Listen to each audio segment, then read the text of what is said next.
आम तरीन खबरें, तबसरे और तज्जिए आपके सामने शामिल करें। अच्छा जी, एक खुशखबरी पाकिस्तान के लिए जो है मैं थोड़ी देर में आपके साथ शेयर करने जा रहा हूँ। एक अच्छी बड़ी खुशखबरी है, अब उसके लिए भी दिल थाम के बैठिएगा। और भारत की जानिब से जनाब एक नए ऑपरेशन का आगाज़ किया जा रहा है। ये भी एक मैटर ऑफ कंसर्न है, इसकी डिटेल्स भी थोड़ी देर में आपके साथ शेयर करेंगे। लेकिन सबसे पहले कल रात को जो एक गिरफ्तारी हुई है और वो है फलक जावेद की, जो सनम जावेद जो पाकिस्तान तहरीक इंसाफ के एक एक्टिविस्ट हैं, उनकी बहन है, खुद भी एक एक्टिविस्ट हैं। इनको गिरफ्तार किया गया था और कल रात से जो है वो काफ़ी चहमगोइयाँ हो रही थी कि आखिर ये गई कहाँ हैं, क्योंकि इनके बारे में कंफर्म नहीं हो रहा था कि इन्हें किस एजेंसी ने गिरफ्तार किया है। क्या इनको इस्लामाबाद की पुलिस ने गिरफ्तार किया है या किसी और एजेंसी ने गिरफ्तार किया है, क्लियर नहीं हो रहा था। तो इसके ऊपर मतलब बहुत सी चहमगोइयाँ सोशल मीडिया के ऊपर भी हो रही थी। लेकिन हमारे इस वीलॉग को रिकॉर्ड करने से अभी चंद मिनट पहले जो है वो बाकायदा तौर पे ऐलान सामने आ गया है कि national cyber crime investigation agency ने जनाब उन्हें गिरफ्तार किया है। उनकी गिरफ्तारी डाल दी गई है। लाहौर के अंदर जो national cyber crime investigation agency है, उन्होंने इनकी गिरफ्तारी का बाकायदा ऐलान किया है और 2 मुकदमात में उनकी गिरफ्तारी डाली गई है। और पीका एक्ट के तहत खातून सियासतदान के खिलाफ नाजेबा अल्फाज इस्तेमाल करने का मुकदमा भी जो है उनके खिलाफ दर्ज है। मेरी इतलात के मुताबिक आखिरी बार जो है अज़मा बुखारी साहिबा ने इनके अगेंस्ट कोई कंप्लेन की थी, गालबन हो सकता है, आई एम नॉट श्योर, लेकिन हो सकता है कि ये बेसिकली उसी केस में इनकी एक केस तो वो है जिसमें गिरफ्तारी डाली गई हो। और इसमें जो बताया गया है, NCCI ने ये दावा किया है कि जी उनके ज़राए ये कह रहे हैं कि इचरे के इलाके से उन्हें हिरासत में लिया गया, जबकि एक्चुअली पाकिस्तान तहरीक इंसाफ के कारकुन ये दावा कर रहे हैं कि इन्हें इस्लामाबाद से जो है वो गिरफ्तार किया गया है। तो 24 घंटे तो इनका पता नहीं लग रहा था कि वो हैं कहाँ पे। अब कम से कम चंद मिनट पहले ये पता लगा कि उन्हें किस एजेंसी ने उठाया है, तो वो है national cyber crime investigation agency, जिन्होंने इनको उठाया है। अलबत्ता इनकी गिरफ्तारी को लेके जो है वो उनकी बहन सनम जावेद और उनकी जो फैमिली है वो काफ़ी हद तक परेशान रहे। उनके वालिद ने जो है वो आज इस्लामाबाद हाई कोर्ट से भी जो है रुजू किया। वकील जो है उनके मियाँ अली इशफाक हैं। मियाँ अली इशफाक जो हैं वो इस वक्त इमरान रियाज खान के भी वकील हैं, वो जनरल फैज़ के भी वकील हैं। और इस तरह मतलब ये केसेस भी जो हैं वो ऑलरेडी देख रहे हैं। तो अब उन्होंने फलक जावेद के हवाले से भी जो है वो ये वकालत जो है उन्होंने की है। अब एक और सोशल मीडिया के ऊपर बड़ी जो है वो बहस स्टार्ट हो गई कि एक्चुअली फलक जावेद, क्योंकि वो तो अंडरग्राउंड थी, तो वो गई किधर, किसने बताया होगा। तो उनके बारे में ये पाकिस्तान तहरीक इंसाफ के कारकुन आपस में लड़ना शुरू हो गए, आपस में एक दूसरे के ऊपर इल्ज़ाम तराशी उन्होंने शुरू कर दी कि जनाब इनकी मुखबरी किसने की है, किसने बताया कि सनम जावेद जो है वो यहाँ पे है। क्योंकि इनकी तलाश जो है वो पिछले कई महीनों से जारी थी, बल्कि as a matter of fact 9 मई का जो वाक़या पेश आया था, अब आप खुद ही उसको कैलकुलेट कर लें कि 9 मई के बाद से लेकर अब तक जो है वो रूपोश थी, अब जाके जो है वो उनकी गिरफ्तारी हुई है। तो इससे पहले सनम जावेद कई मुतादिद बार गिरफ्तार होकर रिहा हो चुकी हैं, अब जाके उनकी बहन जो है वो अब गिरफ्तार हुई हैं। सनम जावेद ने इसके ऊपर एक्चुअली ट्वीट किया। उन्होंने कहा फलक की कोई मुखबरी नहीं हुई, एजेंसियों वाले उसके पीछे लगे थे। वो जलसे में शिरकत के लिए निकली थी, 27 तारीख को PTI का जलसा है। उन्होंने कहा आज इस्लामाबाद रुक कर कल खैबर पख्तूनख्वा निकलना था। कल किसी सेफ सिटी के कैमरे से ट्रेस हुई और नामालूम सिविल कपड़ों वालों ने इस्लामाबाद पुलिस की सहूलतकारी में अगवा किया है। फिलहाल कुछ पता नहीं है कि वो कहाँ है। ये पहले की मैं आपको जिस तरह बता रहा हूँ ना कि मेरे वीडियो रिकॉर्ड करने से सिर्फ चंद मिनट पहले हमें पता लगा है कि उन्हें किस एजेंसी ने गिरफ्तार किया है। PTI की वर्कर हैं मारूख, उन्होंने ट्वीट किया। उन्होंने कहा सनम की इस बात की तस्दीक कि मुखबरी नहीं हुई और वो रेडार में थी, इस वजह से पकड़ी गई हैं, तो मैं अपनी मुखबरी वाली ट्वीट पर माजरत का हूँ। तो ये बेसिकली उन्होंने ट्वीट किया था कि जनाब ये हो सकता है किसी ने मुखबरी की हो। सनम जावेद ने इसका जवाबी ट्वीट दिया। उन्होंने कहा उसकी वहाँ मौजूदगी की इतला किसी को नहीं थी। जैसे ही उसने मुझे मैसेज किया कि बाहर नामालूम आ गए हैं, तो मैंने शहबाज भट्टी भाई को कॉल की कि आप पहुँचें और कम अज़ कम कोई एक वीडियो बना लें कि वो कौन लोग हैं जो आए हैं। इसलिए शहबाज भाई वहाँ मौजूद थे, गाड़ियों के नंबर और बाकी मालूमात उन्हीं से मिली हैं। सीनियर जर्नलिस्ट हैं हसन अयूब साहब, उन्होंने इसके ऊपर ट्वीट किया। उन्होंने कहा इतलात के मुताबिक तहरीक इंसाफ के सोशल मीडिया ट्रोल फलक जावेद को पुलिस ने बैरिस्टर सलमान अकरम राजा के F10 में वाक़ फ्लैट से गिरफ्तार किया है। तो मुझे नहीं पता, जारी बात है वो कौन किसी फ्लैट में थी या बाहर से उनको गिरफ्तार किया गया, लेकिन हसन अयूब साहब की खबर के मुताबिक ये कंफर्म हो गया कि वो इस्लामाबाद से गिरफ्तार हुई हैं। अच्छा, आमतौर पे ये भी मैं आपको बता दूं कि ये हो सकता है कि इस्लामाबाद पुलिस गिरफ्तार करके सूबे की पुलिस के हवाले भी जो है वो कर सकती है, ऐसा नहीं है कि नहीं कर सकती। तो लेकिन हसन अयूब साहब ने भी इस बात को कन्फर्म किया कि उन्हें इस्लामाबाद से गिरफ्तार किया गया है। बाद में हसन अयूब साहब ने एक और ट्वीट किया। उन्होंने कहा मुलजिमा फलक जावेद को इस्लामाबाद की अदालतों के बजाय लाहौर की अदालतों में ढूंढा जाए तो ज़्यादा बेहतर होगा। तो उन्होंने पहले ही जो है वो एक हिंट दे दिया था कि उनकी एक्चुअली गिरफ्तारी जो है वो लाहौर वाली साइड से हुई है, तो लाहौर से वो निकलेंगी। जो आपस में मैं आपको बता रहा था PTI के कारकुन आपस में लड़ना शुरू हो गए, तो उसके ऊपर इनका एक कारकुन है हैदर सईद, उसने जो है वो ट्वीट किया, क्योंकि कुछ लोग उसके ऊपर भी इल्ज़ाम लगा रहे थे कि ये शायद मुखबरी जो है वो आपने की है, क्योंकि आज से चंद हफ्ते पहले ही दोनों बहनों की भी काफ़ी लड़ाइयाँ हो रही थी पीटीआई के दीगर एक्टिविस्ट वगैरह के साथ। एक वो कोई बाहर का भी इनका एक लड़का है, उसके साथ भी काफ़ी लड़ाइयाँ चल रही थी। आजकल काफ़ी मारामारी आपस में एक दूसरे के अगेंस्ट ग्रुप बने हुए लड़ी जा रहे हैं सोशल मीडिया पर। तो ये जो हैदर सईद है, इसने ट्वीट किया, उसने कहा बेशरम लोगों, मैंने बहुत कुछ बर्दाश्त किया है, तुम लोगों को फलक जावेद की गिरफ्तारी का इल्ज़ाम मेरे या मेरी वालदा के ऊपर डालने नहीं दूंगा। बहुत सुन ली तुम लोगों की फजूल बातें। फलक जावेद ने हमेशा मेरे लिए आवाज़ उठाई है। मैं जब कैद में था तो फलक जावेद ने मेरे लिए भरपूर आवाज़ उठाई है। मेरी तरबियत हलाल के लुक़मे से हुई है और मेरे साथ जिसने अच्छा सलूक किया मैं याद रखता हूँ, और अगर मेरी ज़रूरत पड़े तो मैं अपनी इस्तात के मुताबिक कोशिश करता हूँ। मैं तुम लोगों की तरह हराम का लुकमा खाकर बढ़ा नहीं। और बहरहाल वो मतलब वो फिर एक दूसरे को भी वो सुना रहे हैं। तो वो ये कह रहे हैं कि जनाब मैंने जो है इस सिलसिले में कुछ नहीं किया। जहाँ तक गिरफ्तारियों के हवाले से बात है तो एक और ख़बर भी ले लें, और वो खबर ये है कि जनाब national cyber crime investigation agency जो है उन्होंने एक और कदम उठा लिया है, और वो ये है कि जनाब रजब भट्ट, अनस और हुरैरा, इनके खिलाफ बाकायदा तौर पे अब मुकदमा जो है वो दर्ज कर दिए गए हैं एनसीसीआई की जानिब से। और इल्ज़ाम वही है, इनके ऊपर गैर कानूनी ट्रेडिंग ऐप्स के खिलाफ कार्रवाइयाँ, इस सिलसिले में वो जो जुए की तशहीर और वो सारा कुछ था उसी सिलसिले में जो है बाकायदा मुकदमा दर्ज जो है वो कर दिया गया है। रजब भट्ट जो है वो इस वक्त पाकिस्तान में नहीं है, और बेसिकली मुझे जो पता लगा है एनसीसीआई की जानिब से, उन्होंने कहा है कि जनाब इनके अगेंस्ट जो है वो हम इंटरपोल से रब्ता करेंगे इनकी गिरफ्तारी के लिए। तो मामला जो है वो सिर्फ मुकदमात की हद तक नहीं, उनका ये कहना है कि जनाब हमने रजब भट्ट को जो है बहुत से नोटिस भेजे कि वो यहाँ पे अपने पेश हों और हमारे सवालों के जवाब दें, लेकिन रजब भट्ट आप जानते हैं वो पाकिस्तान में है नहीं, तो इसलिए चूँकि वो पेश नहीं हुए इसलिए अब इनकी जो है बाकायदा तौर पे इनके अगेंस्ट मुकदमा दर्ज कर रहे हैं, और उसके बाद जो है मतलब आम तौर पे मफरूर का और वो वाला सारा प्रोसेस जो है वो चलेगा, और फिर ये इंटरपोल से रब्ता करेंगे कि जनाब ये बंदा हमें मतलूब है और हम इसे गिरफ्तार करना चाहते हैं, तो इसे गिरफ्तार करके इसे हमारे हवाले किया जाए। तो national cyber crime investigation agency जो है इसके ऊपर भरपूर तरीके से जो है वो काम करना शुरू कर रही है। इसके अलावा ये जो लड़ाई झगड़ा पीटीआई का जो चल रहा था, इसके ऊपर अलीमा खान साहबा ने आज गुफ्तगू की। उन्होंने कहा जी जो ज़ाती इख्तलाफात हैं इसके अंदर आप तहरीक को नुकसान नहीं करेंगे, और मैं ये देख रहा हूँ, और इन्होंने इमरान खान साहब का बेसिकली पैगाम पहुँचाया। उन्होंने कहा और मैं ये देख रहा हूँ कि फिर मैं इस पर सख्त फैसला करूँगा। मैं आपसे कह रही हूँ कि मैंने इसको बहुत नरम तरीके से पेश किया है। यानी वो ये कह रही थी कि इमरान खान साहब ने जो कुछ कहा है मैं आपको बड़े नरम अल्फाज में उनका पैगाम पहुँचा रही हूँ। उन्होंने कहा कि इमरान खान को पहले दिन से कहा जा रहा है कि आप मुल्क छोड़कर चले जाएं, लेकिन उन्होंने कहा कि वो सारे मुकदमात का सामना करेंगे। इमरान खान ने कहा कि ये सजाएं और फैसले पहले से लिखे गए हैं, बार बार हमारे केसेस मुलतवी किए जाते हैं और कल मुश्किल से अलकादर केस की तारीख है।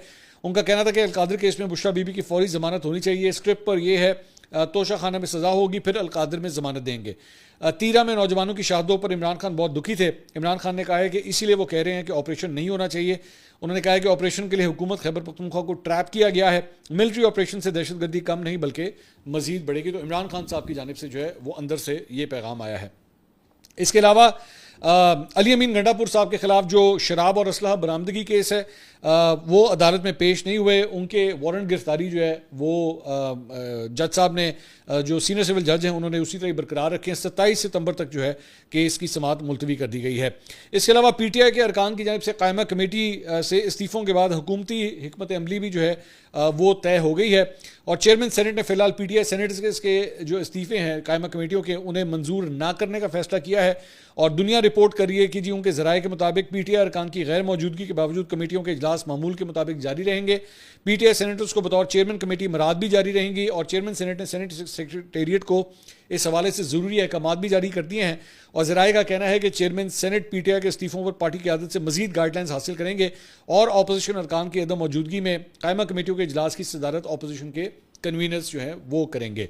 तो ये पीटीआई के हवाले से एक और खबर जो है अंसार अब्बासी साहब ने एक रिपोर्ट किया है। उन्होंने कहा जी पीटीआई के बानी और साबिक वज़ीर आज़म इमरान खान और उनकी अहलिया बुशरा बीबी ने तोशाखाना 2 रेफरेंस में कौमी एहतसाब ब्यूरो पर इल्ज़ाम आयद किया है कि इदारा इस्टेब्लिशमेंट और सियासी मुखालफिन के हाथों इस्तेमाल हो रहा है ताकि उन्हें सियासत से बाहर रखा जा सके। केस की तफ्तीश के दौरान अपने बयान में इमरान खान ने कहा कि उन्हें एक अंदरूनी और बैरूनी साजिश के जरिए इक़्तिदार से हटाया गया और नवंबर 2022 से वो शदीद और गैर मामूली इंतकाम का शिकार हैं। उन्होंने सवाल उठाया कि तोशाखाना रेफरेंस में सिर्फ उन्हें और उनकी अहलिया को क्यों निशाना बनाया जा रहा है, जबकि नवाज शरीफ और आसिफ अली जरदारी ने भी तोशाखाना से गैर कानूनी तौर पर लग्जरी गाड़ियाँ हासिल की, लेकिन उनके खिलाफ कोई कार्रवाई नहीं हुई। उनका कहना था कि जब वो वज़ीर आज़म थे तब तमाम तहाइफ की मालियत सरकारी तौर पर मंजूर शुदा माहिरीन ने लगाई थी और ये पॉलिसी के मुताबिक था। उन्होंने इस्तग़ासा के अहम गवाह इनाम शाह पर ख़ास तौर पर इल्ज़ाम लगाया कि वो बदयानत शख्स है और जहांगीर तरीन और ओन चौधरी के ज़ेर असर है।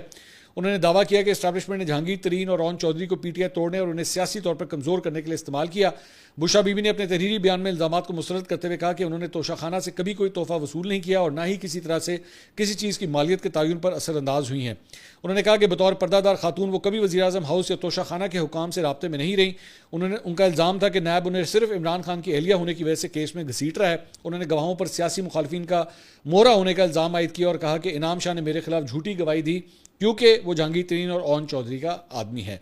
इसके अलावा लाहौर हाईकोर्ट के जनाब एक मुस्ताफ़ी जज हैं जस्टिस शाहिद जमील साहब, उन्होंने तहरीक तहफ़्फ़ुज़ आईन पाकिस्तान में शमूलियत इख्तियार कर ली है। वो कुछ अर्सा पहले उन्होंने अपने ओहदे से इस्तीफ़ा दिया था और अब उन्होंने जो है वो बाकायदा तौर पे इस तहरीक को ज्वाइन कर लिया है। उन्होंने प्रेस कॉन्फ्रेंस की इस्लामाबाद में और उनके साथ मुस्तफा नवाज खोकर भी मौजूद थे। शाहिद जमील साहब ने कहा जी मुझे खुशी है कि आइन की सुप्रीमेसी के लिए काम करने वाली तहरीक का मैं हिस्सा बन रहा हूँ। इस तहरीक में शामिल होने का मकसद आइन की सुप्रीमेसी है। तो ये बेसिकली एक जज साहब भी जो है वो अब अपोजिशन की इस तहरीक का हिस्सा बन गए हैं। इसके साथ साथ जनाब जो खुशखबरी मैं पाकिस्तान के हवाले से आपके साथ शेयर करना चाह रहा था वो ये है कि जनाब पाकिस्तान की जो कौमी एयरलाइन है PIA, एक रोज़ में उसे दूसरी बड़ी कामयाबी मिली है और वो ये है कि PIA को बरतानिया ने कार्गो ऑपरेशन के बाद मुसाफिर परवाज़ों की बाकायदा इजाज़त दे दी है। और बरतानवी सिविल एविएशन अथॉरिटी ने PIA को TCO यानी कि थर्ड कंट्री ऑपरेटर का फाइनल लाइसेंस जारी कर दिया है, जिसके बाद PIA को बरतानिया से बाकायदा तौर पर फ्लाइट ऑपरेशन शुरू करने की इजाज़त मिल गई है। PIA हुकाम के मुताबिक फ़्लाइट ऑपरेशन का आगाज़ पहले मरहले में मैनचेस्टर एयरपोर्ट से किया जाएगा और इस सिलसिले में इंतजामात को हतमी शक्ल दी जा रही है और तवक्को जाहिर की जा रही है कि आइंदा 1 माह के अंदर अंदर फ़्लाइट ऑपरेशन बाज़ाब्ता तौर पर शुरू कर दिया जाएगा।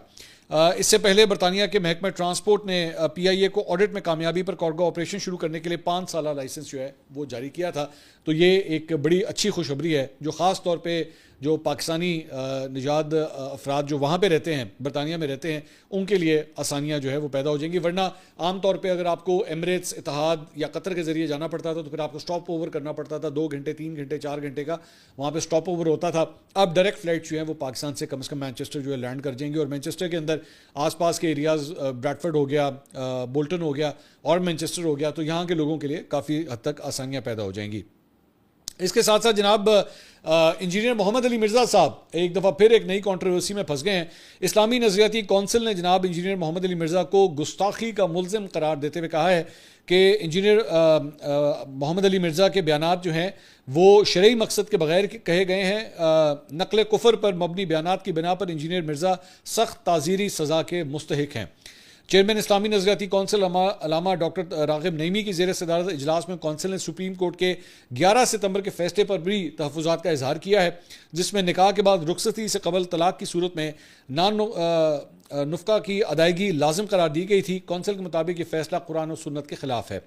इस्लामी नज़रियाती कौंसिल ने विदहोल्डिंग टैक्स को गैर शरई करार दिया और कहा है कि यह ज़्यादती के मुतरादिफ है। इंसानी दूध ज़ख़ीरा करने के इदारों के क़याम के हवाले से कौंसिल ने कहा कि मखसूस शराइत के तहत ये इदारे कायम किए जा सकते हैं, ताहम इससे कबल लाजमी कानून साजी की जाए और इस अमल में कौंसिल को भी शामिल किया जाए। कौंसिल ने दियत के कानून में मुजवज़ा तरमीम की भी मुखालफत करते हुए कहा है कि दियत के कानून में तरमीम के लिए पेश करदा बिल से इतफाक़ नहीं करते। बिल में चांदी को हज़फ करने और सोने की गैर शरई मिकदार को मेयार बनाया गया है।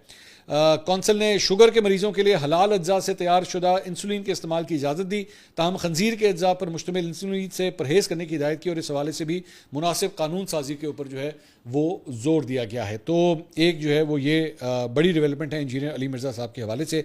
वो ज़हन में रखिएगा कि इस वक्त भी जो है वो कैद में है और उनके अगेंस्ट जो है एक बड़ा सीरियस केस जो है इस वक्त अदालत के अंदर चल रहा है। इसके अलावा जनाब वर्ल्ड बैंक ने पाकिस्तान की अफलास की सतह 25.3% तक बढ़ने का तखमीना लगाया है और इससे पता चलता है कि 6 करोड़ अफराद अफलास की संगदिल शिकंजे में इस वक्त मौजूद हैं। वर्ल्ड बैंक ने अपनी रिपोर्ट में कहा है कि तरक्की का मौजूदा मॉडल 2018 से 2024 के दौरान अफलास की सतह पर फ़र्क डालने के लिए नाकाफ़ी रहा है। ज़राअत सुकड़ रही है, तामीरात में उजरतें कम, कर्जे और खसारे बढ़ रहे हैं, सरमायाकारी कमज़ोर है, ताकतवर अशराफिया पॉलिसियों को अपने फ़ायदे के लिए मोड़ती है, लाखों नौजवान बैरून मुल्क जाने पर मजबूर हो गए हैं। ट्रांसपोर्ट, कम्युनिकेशन और माइनिंग में गरीबों को नौकरियां नहीं मिल रही, लाखों बैरून मुल्क जाने पर मजबूर हैं। मुकामी हुकूमतों में नाकिस डिलीवरी और टैक्स का बोझ ज़्यादातर निचले तबके पर है। तरक्की का मॉडल अफलास की सतह में फ़र्क डालने के लिए नाकाफ़ी रहा। सियासी अदम इस्तेहकाम कारोबारी एतमाद को तबाह कर रहा है। वर्ल्ड बैंक के बैनुल-अक़वामी पावर्टी इंडेक्स के मुताबिक पाकिस्तान में गुर्बत 45% पर खड़ी है और ताहम पाकिस्तान के सरकारी पैमाने के मुताबिक ये 25.3% है। आप दोनों की बेसिकली इनका तरीका जो होता है इसको चेक करने का, उसमें डिफरेंस है जिसकी वजह से इतना बड़ा फ़र्क आ रहा है। लेकिन चाहे 25% हो चाहे 45% हो, ये बहुत बड़ा नंबर है और मेरी नज़र में हर कोई चीज़ और काउंट नहीं करती, ना आपका स्टॉक एक्सचेंज, ना आपका डॉलर रेट, ना आपका पेट्रोल का रेट, ना आपके दीगर अखराजात। सबसे इंपॉर्टेंट नंबर ये काउंट करता है कि आपके मुल्क के अंदर जो है वो गुर्बत कितनी है। इसके अलावा जनाब अब आ जाएं भारत के उस ऑपरेशन की जानिब जिसका शुरू में मैंने आगाज़ किया था। भारत की तीनों मुसल्लह अफ़वाज जनाब अक्टूबर के पहले हफ्ते में एक मुश्तरका मश्क करेंगी जिसे ऑपरेशन कोल्ड स्टार्ट का नाम दिया गया है।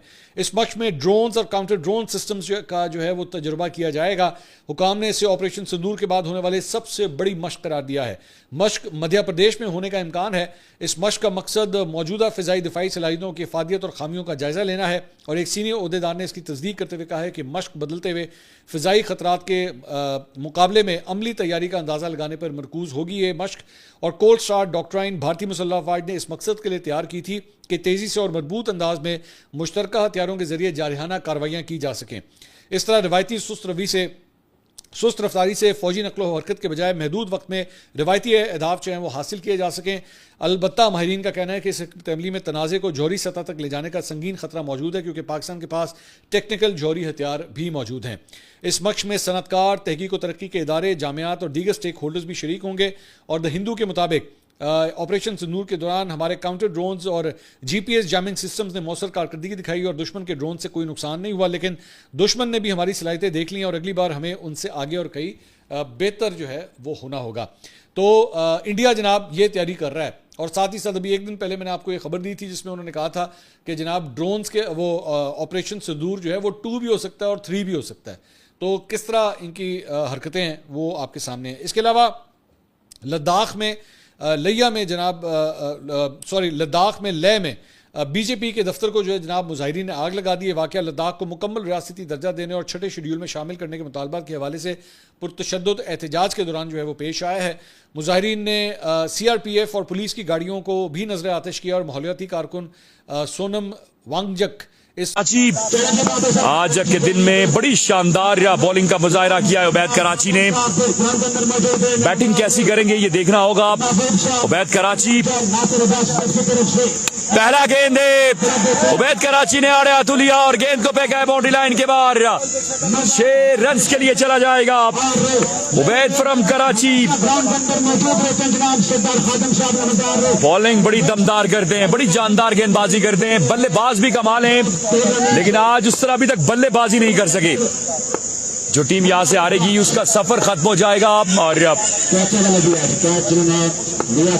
जीतने वाली टीम क्वार्टर फाइनल में चली जाएगी। अब तमाम तर दोस्त वीडियो को साथ साथ शेयर करेंगे। एक बार फिर चेंज ऑफ फेस और ये गेंद भी बाउंड्री लाइन के बाहर। 2 गेंदें, 2 बुलंदों वाला छक्के। एक्सीलेंट आगाज, एक्सीलेंट आगाज यहाँ पर उबैद फ्रॉम कराची का। इब्तिदाई 2 गेंदों पर आड़े हाथों लिया है। वीडियो को साथ साथ शेयर करना है सारे दोस्तों ने यार। Keep sharing the video guys और भरपूर अंदाज में हमारा साथ देंगे। साद अब्बासी आपको खुश आमदीद, बाकी दोस्तों को भी वेलकम। जितने भी दोस्त एक बार फिर बैक ऑफ लेन गेंद सीधा विकेट कीपर के हाथों में डॉट डिलीवरी हो जाएगी। रिव्यू देखना चाहेंगे लेकिन आई थिंक सो फैसला है। Islamabad cricket HD cricket Rizwan Arshad मरी हजारा टेप बॉल पर आपने तमाम तर मुकाबलों को शेयर करना है जी। व्हाइट बॉल हो गया है, व्हाइट बॉल हो गया है। 13 रन हो जाएंगे। आप तमाम तर दोस्त वीडियो को साथ साथ शेयर करेंगे और भरपूर अंदाज में हमारा साथ देंगे। Keep sharing the video guys. Usama Ali Sialkot आज उन्हें शिकस्त हो गई है और वो टूर्नामेंट से आउट हो गए हैं।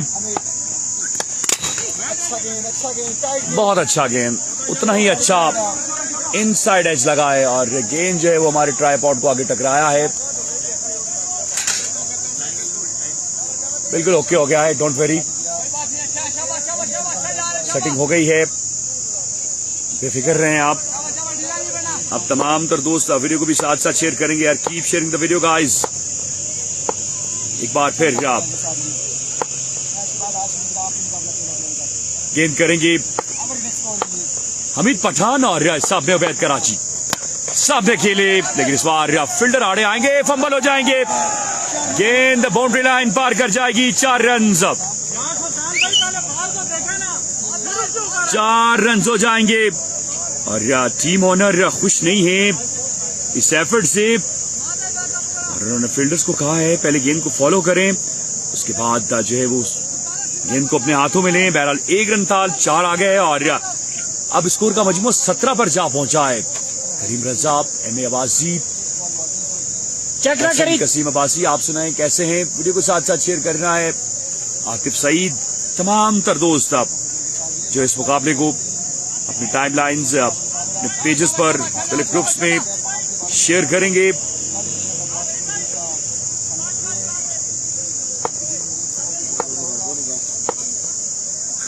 हमीद पठान एक बार फिर नए जज्बे के साथ बिल्कुल तैयार हैं इस पर।